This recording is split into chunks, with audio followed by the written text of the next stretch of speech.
Boa noite, irmãos. A graça e a paz de Cristo Jesus.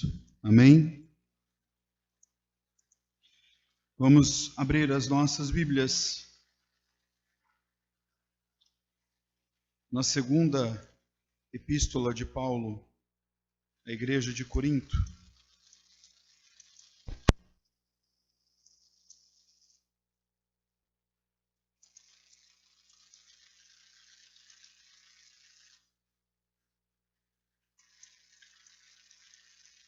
Capítulo 5. Hoje nós vamos ler somente o versículo 1.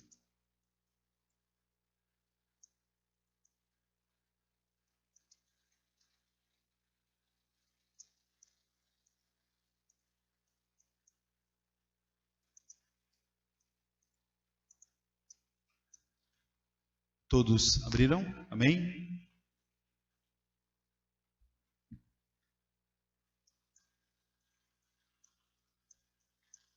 Vamos ler em uma só voz, já que é um único versículo. Vamos lá, em uníssono. Vamos lá?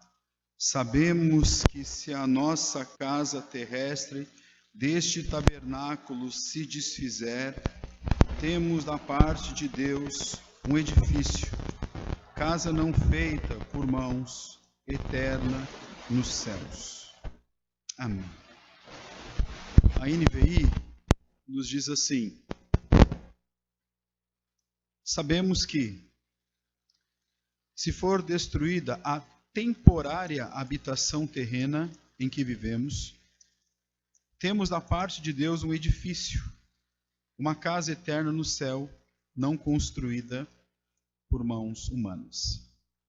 Dá um pouquinho mais de claridade, né? Eu não vou ler aqui, mas tem uma tradução também muito boa, que é a tradução da Ave Maria, por incrível que pareça, mas ela é muito boa. Mas vamos orar nesse instante? Baixe sua cabeça. Senhor, nós estamos aqui mais uma vez na Tua santa presença. O Teu povo, Senhor, está reunido aqui para glorificar o Teu santo nome. Nós já lemos a Tua palavra, já cantamos, já oramos, já entregamos, ó Deus, dízimos e ofertas. Agora, fale conosco. Continue a falar, ó Deus, agora de uma forma mais específica. Seja com cada um que aqui está. Abençoe a cada coração e que a Tua palavra possa cair em terra boa. Deus bendito. Que o Senhor possa crescer e que possamos diminuir em nome de Jesus. Amém. Irmãos, um garoto de mais ou menos 12 anos, ele viajava sozinho de trem. Ele passou por todo o deserto dos Estados Unidos, mais especificamente o deserto do Arizona, para chegar até Los Angeles. E uma senhora que estava sentada ao lado dele estava bastante incomodada, porque ela estava muito preocupada com a viagem. Ela estava bem cansada e, por ser uma viagem longa, ela também estava temerosa. Isso porque era uma viagem de trem. Imagine se fosse uma viagem de avião. Quando, por exemplo, você sai daqui e vai para a Austrália e você passa um dia inteiro, literalmente um dia inteiro, dentro de um avião, pedindo a Deus que chegue em paz. Assim como a irmã disse hoje aqui pela manhã no monomotor, né? Quando você está no monomotor, eu nunca andei de monomotor, mas você ora para que tudo dê certo, porque se ele resolve pifar, e o que acontece? Quando ainda é um bimotor, se falha um, tem o outro, mas e o monomotor? E aí esta mulher, esta senhora, estava bem incomodada, bem desconfortável, e olhou para aquele garoto e perguntou: você não está cansado de viajar tanto? Porque eu estou. E você não está com medo? O garoto disse: de fato eu estou um pouco cansado, mas não tem problema, eu aguento, eu sou novo. Quanto a estar temeroso, eu não estou temeroso, porque o meu pai está me esperando lá em Los Angeles. E ele falou com tanta segurança, com tanta firmeza, que de alguma forma confortou aquela mulher, como também ao mesmo tempo constrangeu aquela senhora, porque o menino de 12 anos estava realmente confiante de que ao chegar no seu destino final, quem estaria recebendo ele era o seu pai. Irmãos, esta noite eu gostaria de começar a falar para vocês sobre a nossa morada celeste. Eu vou dividir em prestação esta minha exposição. Hoje nós vamos ficar com o verso 1. Daqui 15 dias nós vamos falar do 2 ao 9. E no dia 1º de setembro nós vamos falar sobre o tribunal de Cristo. Verso 10. É interessante, é que eu gostaria logo de dizer para vocês que nós temos duas condições celestiais. Duas condições celestiais. Se você morrer hoje, se você descer à sepultura hoje, para onde você vai? Você já se fez essa pergunta? Para onde você vai? E biblicamente falando, teologicamente falando, irmãos, se você morrer hoje, a Bíblia diz que você vai para o seio de Abraão, que você vai para os céus, ou você vai para o paraíso. Seio de Abraão, céus e paraíso são a mesma coisa. Ok? Seio de Abraão, céus e paraíso são a mesma coisa. Aí é só você lembrar quando Jesus estava ali na cruz do Calvário e disse o quê? Para aquele ladrão: hoje mesmo estarás comigo no paraíso.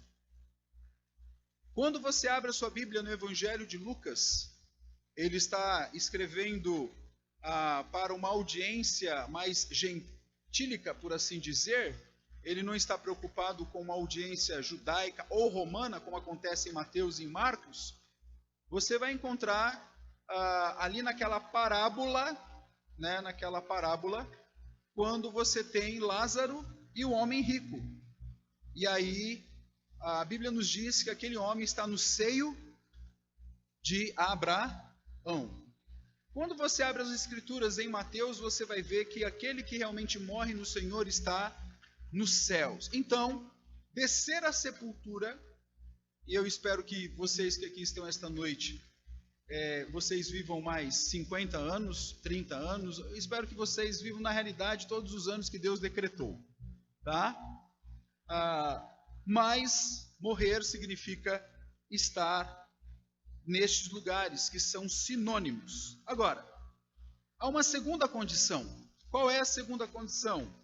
Ao morrer, você desce para a sepultura, o seu espírito vai a Deus, você que está em Cristo Jesus, e conscientemente você espera a volta do Senhor Jesus.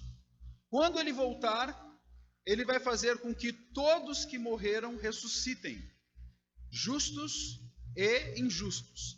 Quem estiver vivo também passará por uma transformação.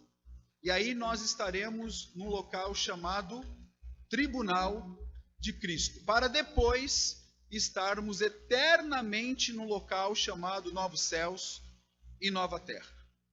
Então eu só gostaria de estar localizando vocês escatologicamente, irmãos, para que nós possamos entrar neste verso 1 aqui. Quando nós chegamos, por exemplo, num funeral, eu acho que todos que aqui estão já participaram de algum funeral ou vários funerais. Quando nós estamos num funeral de pessoas que creem em Cristo Jesus, que são protestantes, que conhecem as Escrituras, é uma coisa. Mas quando você está diante de pessoas que não conhecem a Bíblia, você ouve de tudo, né? Você ouve de tudo. Por exemplo, a minha avó se foi e está olhando por mim, de onde ela está. Você já ouviu isso? Ou não? Nunca ouviu? Ou do tipo assim, a minha avó se foi, a minha mãe se foi, o meu pai se foi, mas ele está aqui comigo. Todas as dificuldades da minha vida, eu sinto que o meu pai, ou com a minha mãe, ou com a minha avó, sei lá quem, está aqui comigo. Está me protegendo. Não é nem um anjo da guarda, né? Está me protegendo. Então a gente ouve de tudo, porque realmente falta conhecimento. Mas a Bíblia nos diz, meus queridos, que ao morrer, você vai realmente diante de Deus, no seio de Abraão, no paraíso ou nos céus. O seu corpo está em decomposição até que de fato Jesus Cristo possa voltar e realmente fazer com que todos ressuscitem diante do tribunal de Cristo. Então entraremos num local chamado Novos Céus e Nova Terra. Agora, enquanto isso não acontece, eu gostaria de mostrar aqui, neste capítulo 5 de 2 Coríntios, verso 1, que nós crentes, nós temos três bens que estão ligados à nossa transitoriedade. Três bens ou três aquisições, meus queridos. E o primeiro bem está aí, ó. Olhe para a sua Bíblia. Não sei se você fechou. Primeiro bem, você não vai encontrar esta palavra que eu vou colocar aqui, mas o primeiro bem aí é um novo vislumbre. É um novo vislumbre que o apóstolo Paulo está mostrando. Na sua Bíblia está aí, sabemos. Não é isso? Sabemos. Não tem a palavra pois. Não é assim? Não tem a palavra pois, ou portanto, ou porque. Não tem, não é assim? Meus queridos. Mas é interessante que no original há uma conjunção gar que faz a transição do verso 18 do capítulo 4, que nós falamos semana passada, para o verso 1 do capítulo 5. Meus queridos, sabemos, né, parece que Paulo, olha bem, parece que do capítulo 18 para o capítulo 5, parece que do verso 18 do capítulo 4 para o versículo 1 do capítulo 5, há uma desconexão, há uma quebra de pensamento. Mas não. Infelizmente, a sua tradução e a minha tradução, que é revista e atualizada, não traz essa conjunção aí, pois, ou porque, que faz toda a diferença, porque Paulo, na realidade, ele dá continuidade ao seu pensamento. Qual é a continuidade? O que está escrito no verso 18 do capítulo 4? Não atentando nós nas coisas que se veem, mas nas que se não veem, porque as que se veem são temporais, e as que não se veem são eternas. O apóstolo Paulo faz esta conexão, e como o nosso irmão apóstolo Paulo tem uma mente lógica, e ele está aqui, obviamente, sendo inspirado pelo Espírito Santo de Deus, e nós acreditamos realmente que a Escritura Sagrada, Deus a inspirou de forma plenária e verbal, ou seja, absolutamente tudo, até as vírgulas foram inspiradas por Deus. Esta palavrinha gara, esta conjunção faz toda a diferença, irmãos. Por quê? Porque o primeiro bem que eu disse, que nós encontramos aqui neste verso 1 do capítulo 5 é porque há um novo vislumbre no que diz respeito à eternidade. O que vamos ser se o nosso corpo se desfizer? Por quê? Porque nós estamos diante de uma realidade grega. Nós estamos diante de uma realidade onde havia uma influência da filosofia grega grandiosa. Por exemplo, os gregos, eles acreditavam piamente que este corpo aqui não valia absolutamente nada. Nada. E Paulo está escrevendo para Corinto, cuja capital é Acaia, onde há realmente um mundo cosmopolita, mas a influência da filosofia do pensamento grego é muito forte ainda naquele momento. Ora, se Sócrates, Platão, Aristóteles influenciam o mundo até hoje, imagine nessa época aqui. 2000 anos depois, há uma influência grandiosa. Todos quantos que aqui estão, de alguma forma, quando passaram aí pelas universidades, de alguma forma estudou alguma coisinha destes caras que eu falei. Então imagine aqui, nesta época, e eles acreditavam que este corpo aqui não vale nada, mas que o espírito ou que a alma é realmente algo bom. É tanto que Paulo tem que escrever na sua primeira epístola, no capítulo 15, que se nós não acreditarmos, se eles não acreditassem na ressurreição, então vã é a nossa fé, como também vã é o quê? A pregação. Se Cristo não ressuscitou, então eu estou vivendo em vão, eu estou pregando em vão, não tem nenhum sentido. Aí ele diz, mas de fato, Cristo ressuscitou dentre os mortos. Jesus ressuscitou literalmente, não ressuscitou na mente dos seus discípulos. E para o grego aceitar isto era muito difícil. Somente a ação poderosa, eficaz do Espírito Santo para realmente transformar as pessoas, transformar o que está arraigado. Ora, se hoje nós olhamos para determinadas pessoas e dizemos assim, essa pessoa aí nunca vai se converter. Nunca. Ela nunca vai se converter. Você diz isso. Eu já disse isso. Então imagine aqui, o apóstolo Paulo pregando neste contexto, neste ambiente filosófico, difícil, meus irmãos. Por quê?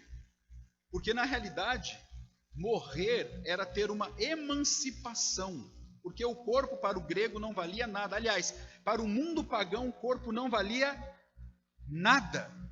Mas para a teologia judaica cristã, na realidade o corpo vale muito. Por quê? Porque Deus nos criou imagem e semelhança e nos criou do jeito que nós estamos aqui.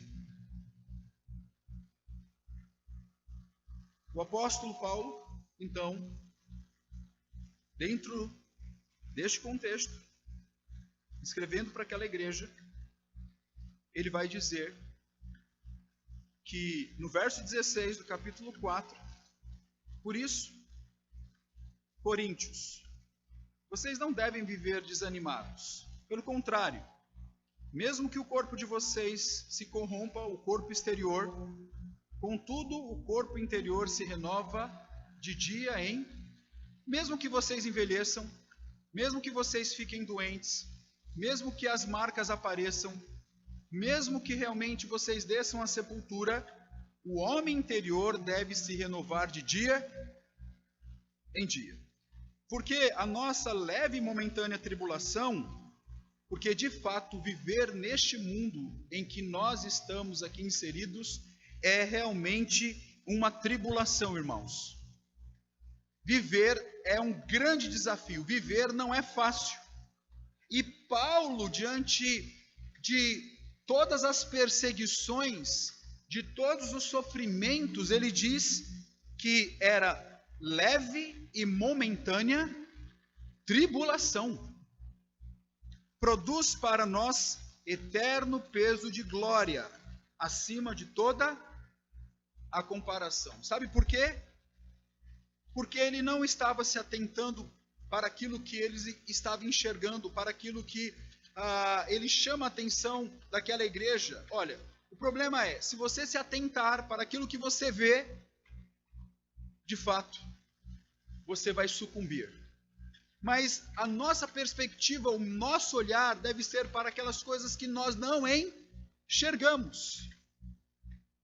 Porque nós vivemos pela fé. Amém, queridos? Nós vivemos pela fé. E é nesse contexto que o apóstolo Paulo nos mostra, no verso 1, que o primeiro bem que nós temos é realmente vislumbrar. Agora nós temos um novo foco. Qual é o foco, meus irmãos? O foco não é para as coisas que se veem. O foco é para as coisas que não se veem. Por isso que Paulo diz que para ele viver era Cristo e morrer era lucro. Ele tinha plena convicção. E ele diz, é incomparavelmente morrer e estar com Cristo. Plena convicção. Só que hoje nós vivemos em um mundo que nós focalizamos o que se vê. O que se vê. E, por exemplo, hoje as pessoas cultuam o seu próprio corpo. Não é assim? As pessoas cultuam o seu próprio corpo. Tem pessoas que fazem tudo, mas absolutamente tudo, o que pode e o que não pode, esteticamente falando. O culto a tudo que traz prazer aos homens, os homens buscam.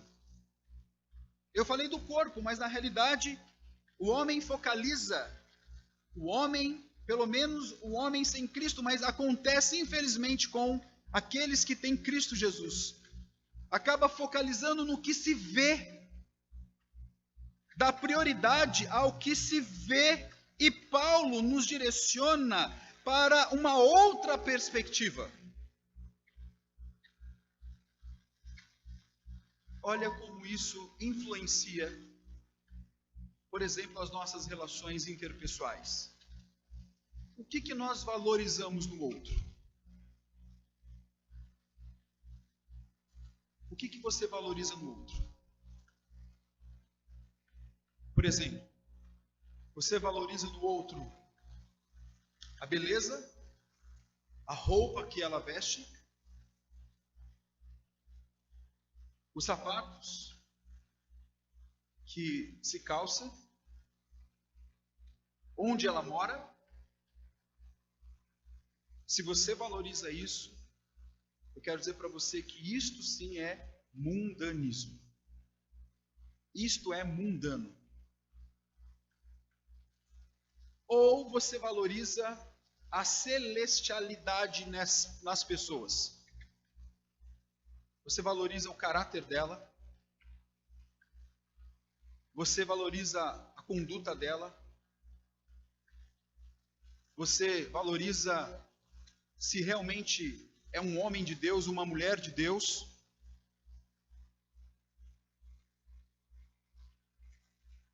Se nós olharmos a partir desta perspectiva aqui, irmãos, então Paulo está dizendo para mim e para você que o mundo deve ser focalizado não nas coisas que eu vejo, mas nas coisas que eu não vejo, que eu não enxergo. Porque de fato, quando nós abrimos as escrituras lá em Hebreus capítulo 11, a Bíblia diz que homens e mulheres viveram pela fé. E eu também vivo pela fé. A fé de que, primeiramente, eu acredito nas Escrituras quando diz que este corpo está se corrompendo, está se desfazendo, está aos poucos se decompondo. Esta é a primeira aquisição, este é o primeiro bem que eu encontro aqui no versículo 1. pois, a transição do verso 18 do capítulo 4 para o verso 1 do capítulo 5. Pois, esse pois que não está aí. Mas em algumas traduções aparece, pois. Então Paulo está dizendo, olha, por que vocês, olha aí, ó, por que vocês não devem se atentar para as coisas que vocês veem, mas ao contrário, tem que se atentar para as coisas que vocês não veem. Por quê? E aí, ele vai nos mostrar o segundo bem, ou o segundo vislumbre, na primeira palavrinha, aliás, na segunda palavrinha aí, sabemos, nós sabemos, está no plural, não é? Quando nós estamos estudando as cartas do apóstolo Paulo, nós falamos que ele usa um plural paulino. É bem comum na escrita de Paulo ele usar estes plurais aqui. Sabemos, inspirado pelo Espírito Santo de Deus, Paulo vai explicar aqui, ampliar aqui, vai detalhar aqui o que ele sabe. Sabemos, o que ele sabe? Que se a nossa casa terrestre deste tabernáculo se desfizer, temos da parte de Deus um edifício, casa não feita por mãos, eterna nos céus. Abra sua Bíblia, 1 Coríntios, está bem pertinho. Capítulo 15.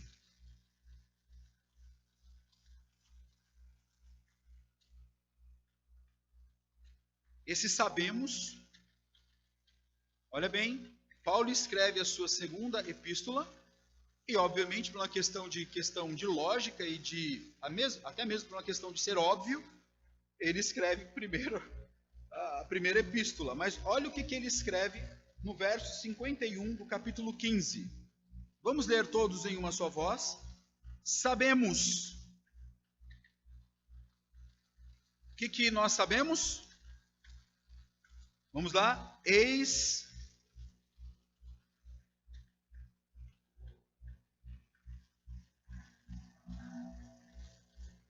Olha aí. Eis que te digo um mistério. Pessoal, não é... Eis que te digo um mistério, não é aquele mistério não, viu, irmãos? Não é aquele mistério pentecostal ou aquele mistério da figurinha. Vocês gostam de mandar figurinha no zap? Já me mandaram ex-mistério.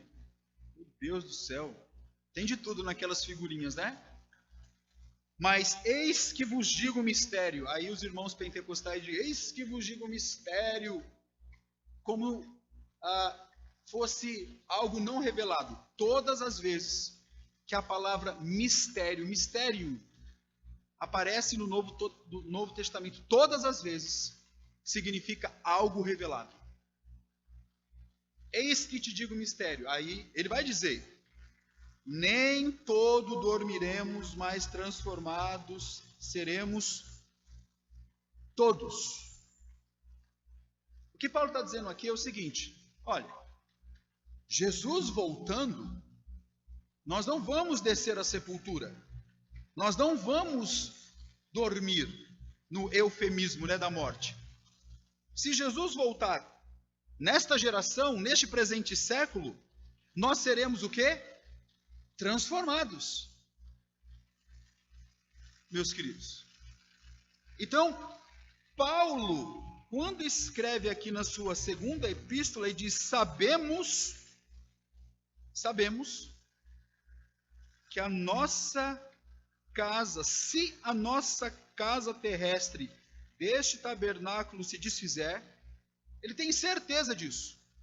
Primeiro, ele tem plena convicção que vai se desfazer. Plena. Que os homens morrem. Primeira coisa. Que nós morremos.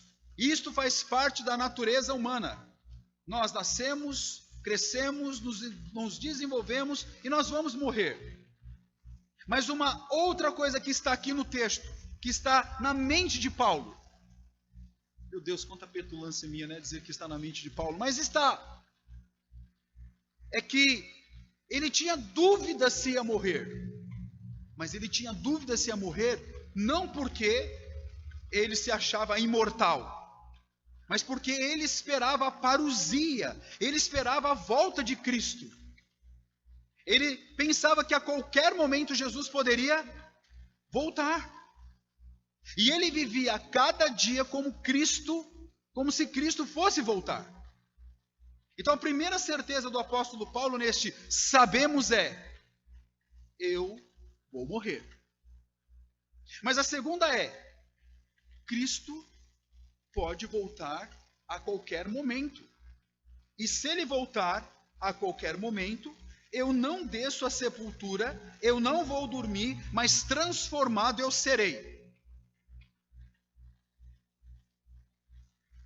Aí você diz assim: pastor, mas o que isso tem a ver com a minha vida? Você tem que viver a sua vida como se Cristo fosse voltar a qualquer momento. Amém? Mas você vive assim? Eu vivo assim? Nós não vivemos assim, vamos ser sinceros. Nós vivemos para nós mesmos, nós não vivemos para Cristo. E isso tem que nos constranger com temor e tremor, que o Espírito de Deus esteja de fato, se necessário for, perturbando você esta noite. Você vive para você, você vive para aquilo que você vê, você focaliza as coisas deste mundo aqui, você valoriza as coisas deste mundo aqui, você troca muitas coisas por Cristo Jesus. Você troca? É o contrário. Quantas pessoas não estão aqui esta noite cultuando a Deus, louvando a Deus, em comunidade, na comunhão dos santos, porque preferiram ficar em casa, fazendo qualquer outra coisa?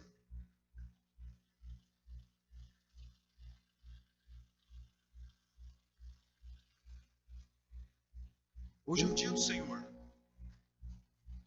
Não é o dia do Senhor? Quantas vezes você que está aqui esta noite trocou a comunhão dos santos, a reunião dos santos, para estar em qualquer outro lugar? Ou até mesmo por um compromisso social. Você troca. Porque você olha para as coisas que se vê, e Paulo está dizendo: não, a perspectiva de vocês é as que não se veem. Por quê? Porque sabemos que esta casa aqui terrestre, este tabernáculo aqui, vai se desfazer. Paulo vivia e tinha plena convicção que poderia morrer a qualquer momento, porque ele foi perseguido, ele foi ultrajado, e está aqui no capítulo 11 da sua segunda epístola, quando ele diz que foi 5 vezes açoitado, ele foi apedrejado, fustigado, ele passou em jornadas, muitas vezes, em perigos. Muitas vezes ele faz uma lista de todos os perigos que ele passou e por último diz que o perigo maior, parece que ele deixa por último, era o perigo dos falsos irmãos. É aquilo que doía nele. Perigo dos falsos irmãos. Então ele tinha certeza de uma coisa: eu vou morrer. Eu não morri ainda porque de fato não chegou a minha hora. Mas mesmo com essa certeza que ia morrer, que a qualquer momento seria preso, definitivamente morto, como ele foi decapitado a mando de Nero, ele esperava a volta de Cristo Jesus, a parousia, quando Jesus vai voltar, e realmente todos irão ressuscitar, e todos irão comparecer diante do tribunal de Cristo, e Deus vai pedir conta.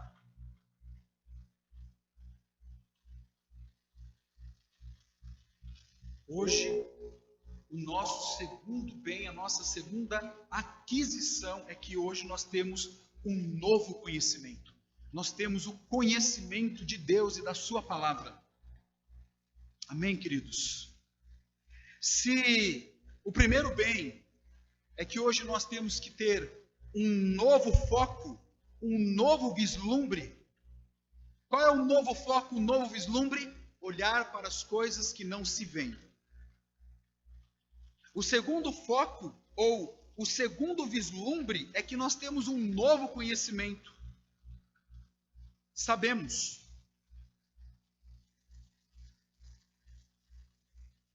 E o que ele sabe? Vamos lá? Que é o terceiro bem. A terceira aquisição, ou o terceiro vislumbre aqui, é que nós vamos ter um novo corpo. Paulo está falando aqui, meus queridos irmãos, no dia da ressurreição. O dia da ressurreição. Se há alguém esta noite aqui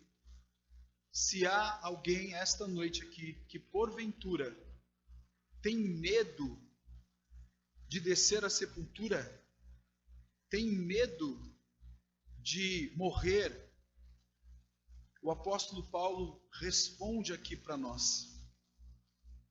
Porque morrer é uma realidade que vai nos alcançar se Jesus não voltar. Mas nós temos uma casa celeste, uma morada celeste. E aqui Paulo não está falando que se nós morrermos, nós já vamos viver isso aqui. Paulo está falando aqui, certo? O pré-novos céus e nova terra.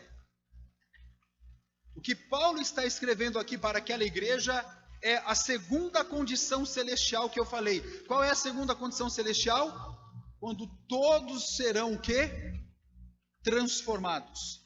E vão comparecer diante do tribunal de Cristo.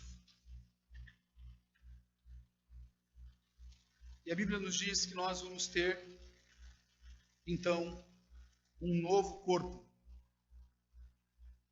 Casa terrestre deste tabernáculo se desfizer, se a nossa casa terrestre deste tabernáculo se desfizer, tabernáculo, deste tabernáculo. O que era o tabernáculo? Paulo está pensando aqui judaicamente. O que é o tabernáculo? Como era o tabernáculo? Era uma tenda. Era algo móvel. Não é isso? Eles ficaram 40 anos. 40 anos naquele deserto. Até chegar à terra prometida. 40 anos até entrar na terra prometida. 40 anos. Deus deu para Moisés toda a planta do templo, do tabernáculo, mas ali era o tabernáculo móvel. Montava, desmontava, montava, desmontava, montava, desmontava. Era uma tenda que monta e desmonta. Nós somos uma tenda. Eu e você somos tenda. Tenda esta que pode ir subitamente, pode desaparecer subitamente, como também pode desaparecer lentamente.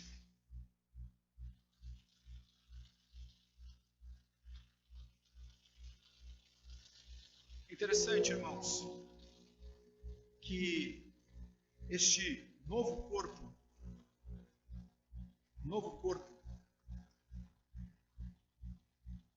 lá em Hebreus, no capítulo 9, o autor vai nos dizer assim, capítulo 9, verso 11: Quando, porém, veio Cristo, como sumo sacerdote dos bens já realizados, mediante o maior e mais perfeito tabernáculo, não feito por mãos, quer dizer, não desta criação. Isso é fantástico. Fantástico. O autor de Hebreus está falando sobre o sacerdócio de Cristo. Ele diz: quando Jesus veio como sumo sacerdote dos bens realizados mediante o maior e mais perfeito tabernáculo não feito por mãos, quer dizer, não desta criação. E ao verso 12: não por meio de sangue de animais, bodes e bezerros, mas pelo seu próprio, entrou nos santos dos santos uma vez por todas, tendo obtida eterna redenção. Cristo Jesus obteve eterna redenção, meus irmãos. E o apóstolo Paulo nos diz que se essa nossa casa, se este tabernáculo se desfizer, nós temos da parte de Deus um edifício. Nós não temos uma tenda, nós não temos um tabernáculo, nós não temos algo que hoje está e amanhã não está, algo hoje você monta e amanhã não monta. Você tem um edifício, casa não feita por mãos, eterna nos céus. Quando Jesus voltar e nós comparecermos diante dele, ressurretos, e eu vou dizer para vocês o que eu penso. Eu acredito que Jesus não vai voltar na nossa geração. Ainda faltam muitas coisas para acontecer, biblicamente falando, para que Cristo Jesus volte. Eu sei que alguns irmãos gostam de dizer: Jesus está voltando, está prestes, né? Eu acredito que Jesus não volta nessa geração. Ainda muitas coisas irão acontecer. Muitas, biblicamente falando, sinais que ele coloca. Mas eu quero dizer para você que quando Cristo Jesus voltar e eu ressuscitar, e nós que aqui estamos também passar por esta ressurreição, sabe o que significa este novo corpo? Significa um corpo ressurreto, significa um corpo sem pecado, significa um corpo sem sofrimento, um corpo sem morte e um corpo com vida e vida eterna. Nós não seremos mais um tabernáculo que monta hoje e desmonta amanhã, mas nós seremos um edifício. Algo que está ali e fica permanentemente. Por isso que nós somos chamados para não olharmos para as coisas que se veem, mas para aquelas coisas que não se veem. Nós somos convocados para construirmos a nossa vida, não no alicerce da areia, mas nas palavras de Jesus, na rocha. Você que está aqui esta noite, meu irmão, minha irmã, você tem que lembrar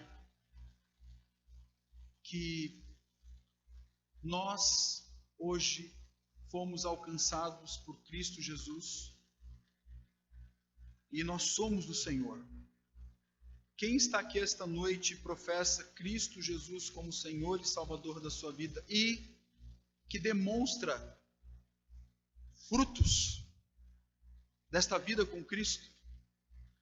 Porque a Bíblia diz que os demônios creem e tremem diante da presença do Senhor. Não basta somente crer. Você que está aqui esta noite diz: mas eu creio em Jesus. Não basta.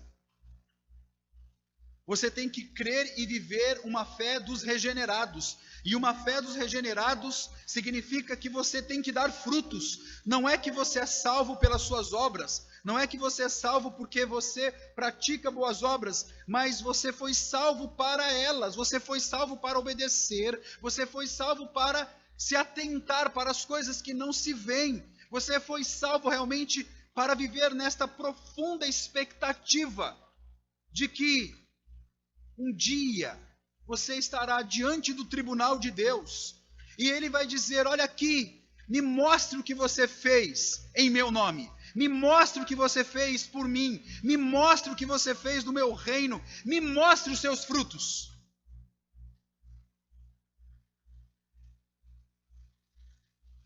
Somos do Senhor. E há um laço aí. Há um laço. E Romanos 8 nos diz que nada, absolutamente nada pode nos separar do amor de Deus que está na pessoa de Cristo Jesus, nosso Senhor. Paulo elenca lá várias situações. Nem morte, nem vida, nem principados, nem potestades. Não é assim?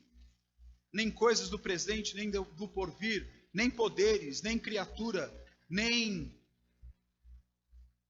o quê? Profundidade. Absolutamente nada pode nos separar do amor de Deus que está em Cristo Jesus, nosso Senhor. Agora, irmãos, interessante é que quando nós continuamos a ler Paulo, lá em Romanos, olha o que a Bíblia nos diz, você não precisa abrir. Porque se vivemos para o Senhor, vivemos. Se morremos para o Senhor, morremos. Quer, pois, vivamos ou morramos, somos do Senhor. A pergunta é: você vive no Senhor, para o Senhor? Vivos ou mortos, nós somos o Senhor. Por isso, irmãos, a nossa morada celeste, ela já está garantida. Amém? Talvez você nem pense na morada celeste, né? Porque nós somos tão terrenos,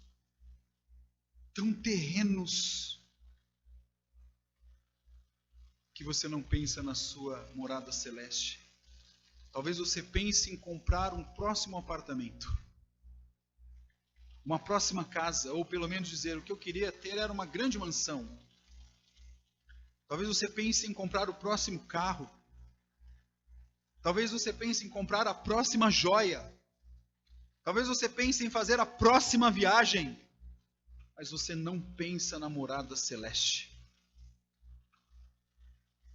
Sabe por quê? Sabe o que impulsionava Paulo? Sabe qual era o combustível do viver de Paulo? Cristo. E eu digo isso com muito temor e tremor, porque eu também sou falho e pecador. E todos quantos que aqui estão, todos nós precisamos de fato estar atentos, vivendo aqui, meu irmão, minha irmã, mas com o nosso coração no nosso maior tesouro, que é o Senhor. E esta é a segurança. Sabe o que é a segurança? Que se essa nossa casa aqui terrestre, deste tabernáculo, se desfizer, temos, está aqui no perfeito, num tempo verbal no grego chamado perfeito. Ah, pastor, mas isso significa o quê? Que é isso, pastor? Que coisa é essa? No grego, o tempo perfeito significa algo que aconteceu lá no passado, mas que tem consequências no futuro. E o que aconteceu no passado? Jesus morreu e ressuscitou no terceiro dia. E ele foi o quê? Ressuscitado, já foi glorificado, ele é as primícias dos que dormem, E ele sendo as primícias dos que dormem, significa dizer que um dia eu e você também iremos ressuscitar. Por isso que Paulo diz, temos da parte de Deus um edifício. Na casa do meu pai há muitas moradas. Isto é certeza. Tempo perfeito, algo que aconteceu lá atrás, mas que já está garantido para nós até que Jesus Cristo volte e tenhamos novos céus e nova terra. Eu vou terminar, meus queridos irmãos, lembrando daquele menininho que passa por todo o deserto do Arizona até chegar em Los Angeles, com uma certeza, com uma segurança, uma confiança que o seu pai estava esperando ele. E eu quero dizer para você que está aqui esta noite, que o nosso Pai está nos esperando. Amém? É claro que o que eu desejo para todos vocês e também desejo para mim é que você tenha longevidade. Que você viva 100 anos. Tá bom 100 anos? Mas que essa longevidade, olha bem, que esta longevidade, você não esqueça, olha, não esqueça do contexto anterior de Paulo aqui. Porque se você esquecer, aí você perde o bonde. Qual é o contexto anterior? Verso 16. Por isso, não desanimamos, pelo contrário, mesmo que este corpo aqui, envelheça, se corrompa, que o nosso interior, o nosso homem interior, se renove de dia em dia. Porque o que a gente está passando aqui é leve, diante daquilo que está nos esperando. Ou seja, aquele garotinho estava cansado, estava com saudade, estava ali esperando, mas ele sabia que diante do abraço que ele ia dar no pai dele, era incomparável. Incomparável. Valia a pena. Não se atentando para as coisas que se veem. Se o garotinho estivesse focalizando no cansaço dele, no medo dele, na ansiedade dele, mas ele preferiu confiar nas coisas que não. Já imaginou se ele imagina assim, será que meu pai vai estar lá? Será que realmente ele vai estar me esperando? Será que ele vai cumprir com a palavra dele? Ou será que ele vai me deixar? Vou chegar lá, eu menino. Mas ele tinha profunda expectativa, profunda certeza, esperança. Biblicamente falando, esperança é, eu creio, vai acontecer. Você não pode perder isso do seu coração. Que o Espírito de Deus esteja fazendo você lembrar disso. Porque aí, que você possa viver 100 anos aqui, mas 100 anos desfrutando já da presença do Senhor. Porque nós já fomos salvos, mas não totalmente salvos. Que você não tenha uma vida trôpega. Que você não tenha uma vida claudicante enquanto você estiver aqui. Mas que você realmente tenha uma vida robusta. Seja um cristão robusto. Porque você sabe que se este tabernáculo, se esta casa terrestre se desfizer, você tem da parte de Deus um edifício construída por Ele. E é uma casa eterna. Porque Ele está esperando você. E Cristo vai dizer assim, entre, meu filho, entre no reino, no novos céus e nova terra do meu Pai. Que Deus seja louvado. Vamos orar?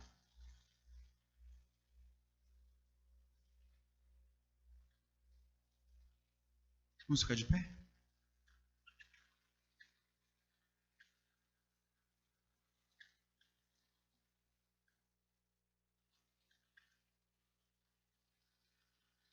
Senhor nosso Deus, nosso bendito Pai, louvamos o Teu nome. Te agradecemos, Senhor, pelas nossas vidas. Obrigado pela Tua bondade para conosco, pelas Tuas misericórdias e pela Tua graça. Obrigado porque o Senhor não suspende a Tua graça, mas nos mantém ali, Deus, agarrados em Ti, porque o Senhor é maravilhoso. Ajuda-nos, ó Deus, a caminhar, mas que o nosso caminhar no nosso dia a dia seja, de fato, uma renovação do homem interior. Mesmo que o nosso corpo se corrompa, que o nosso homem interior se renove diante da Tua santa presença. Que possamos lembrar disso todos os dias. Obrigado, Deus, porque o Teu Santo Espírito fala aos nossos corações, e eu Te louvo porque o Senhor tem os Seus remanescentes, aqueles que são remanescentes fiéis. Abençoe a Tua igreja, abençoe as pessoas que aqui estão, mas eu também Te peço que o Teu Santo Espírito incomode a todos que aqui estão. Incomode, Senhor, para que de fato tenhamos uma vida olhando não para as coisas que se veem, mas para aquelas que não se veem. Ó Deus, que de fato possamos estar plantando hoje para colher no dia do tribunal de Cristo. Recebei a bênção. Que a graça do nosso Senhor e Salvador Jesus Cristo, que o amor de Deus eterno Pai, que a comunhão e as consolações do Espírito Santo de Deus sejam com todos que aqui estão e com todo o Teu povo, Senhor, espalhado por toda a terra, hoje e para todos sempre. Amém. Amém.